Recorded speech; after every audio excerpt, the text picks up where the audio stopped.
Hi everybody. I'm just here to do my ideograph presentation this morning. Unfortunately, I couldn't get the Zoom presentation mode to work, so I'm gonna do my best with an iPhone camera and a laptop, so please bear with me.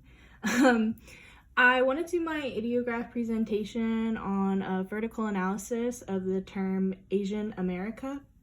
I feel like this term changed a lot throughout history, and I wanted to explore the evolution of the definition through three major historical events.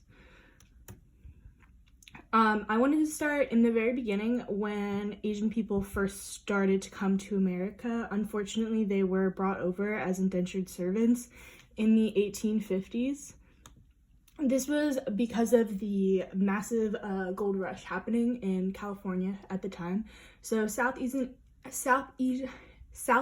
Asian and Chinese citizens were brought over to work as indentured laborers, and then in order to further control the financial wealth that they were able to accrue, they were taxed for everything they mined, and they also had to pay a $3 fee for a license. At this point, the term Asian America was incredibly foreign.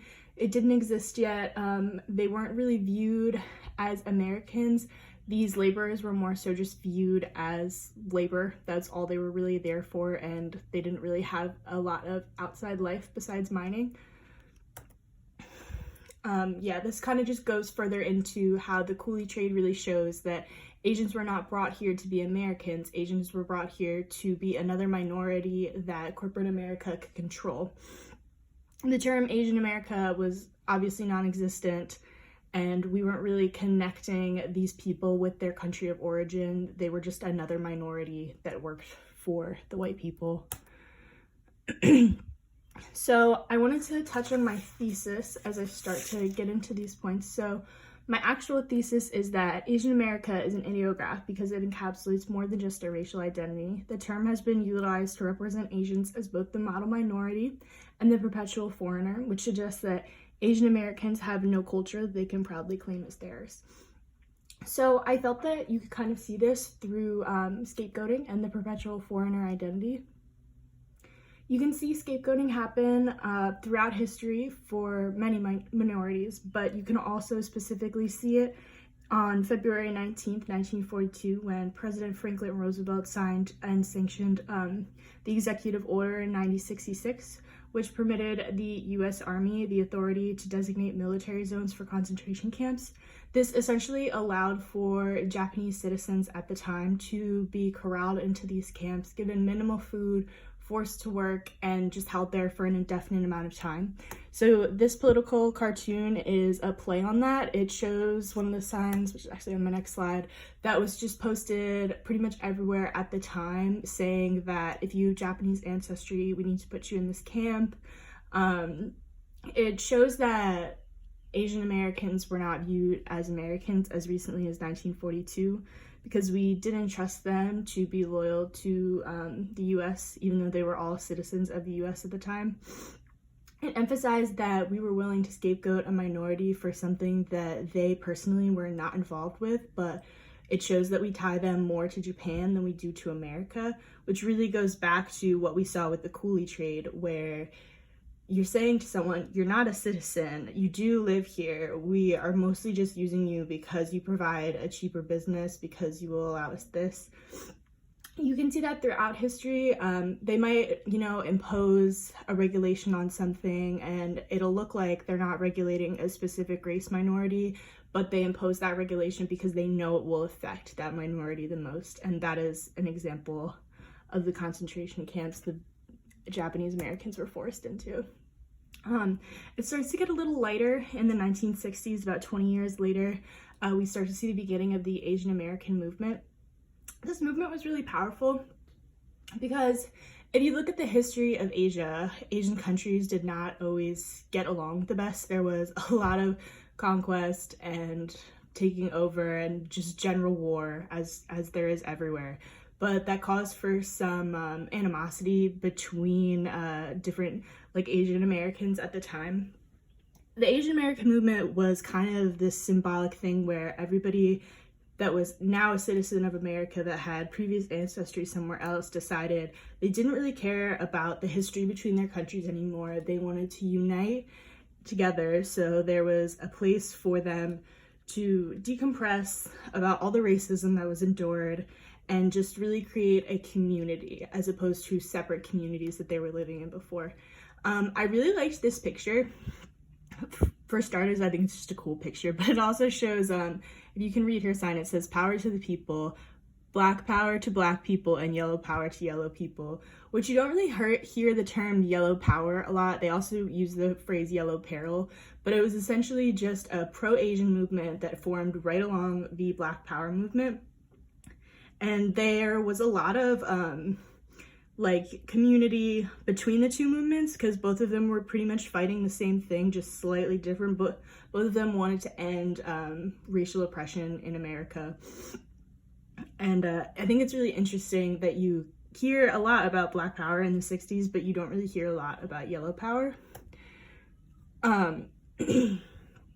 So yeah, the reclaiming of Asian culture was really amazing in the 1960s. Asian people at the time gained a community and an environment to process racism. Many of the groups represented under the term Asian America started to feel this collective identity, and the term became popularized through these protests where we, for the first time ever, saw all people of Asian descent working together to fight against this oppression that they had endured for so long. This is another picture from the protest that I thought was really cool. I wanted to touch on maybe why you haven't heard of yellow power, and I hadn't heard of it before I started researching this either. And I think that goes right back to what I called the model minority. I use the term model minority in the sense that it is exactly what the white people who were oppressing them wanted. It is a quiet minority who, just accepts the system, works through the system. And we did see that for a long time. You can see these events are extremely spaced out, and then we get our first real fight back all the way up in the 1960s. I think the model minority and perpetual foreigner effect are both really damaging and a hard thing to deal with that is kind of ingrained in all minorities as they're growing up in America, because there is always some implicit racism that's built into the system.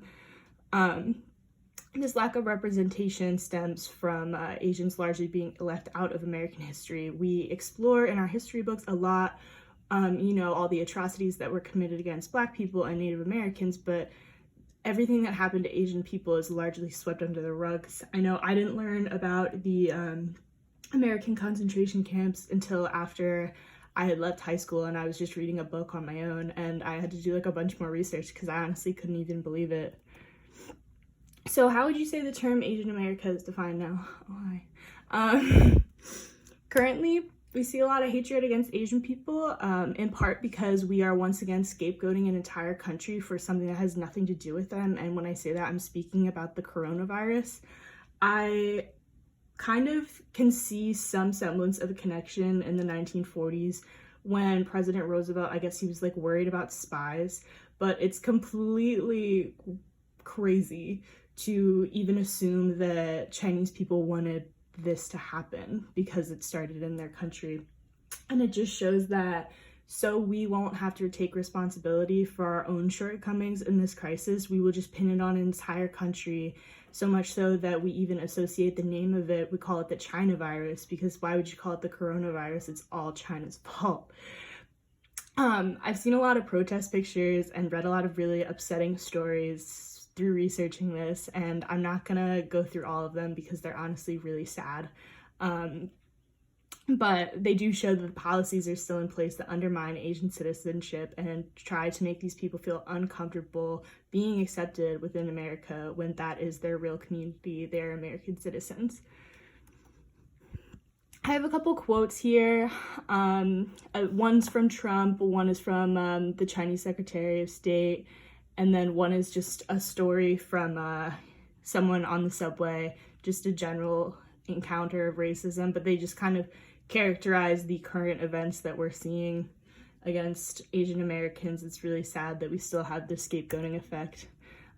The overall conclusion that I reached in my paper through looking at both academic articles, historic articles, and then some current news articles was that the coronavirus has exposed America as still willing to scapegoat a minority that they've oppressed in the future if it's economically convenient and if it allows our current government to not have to take control for what they did.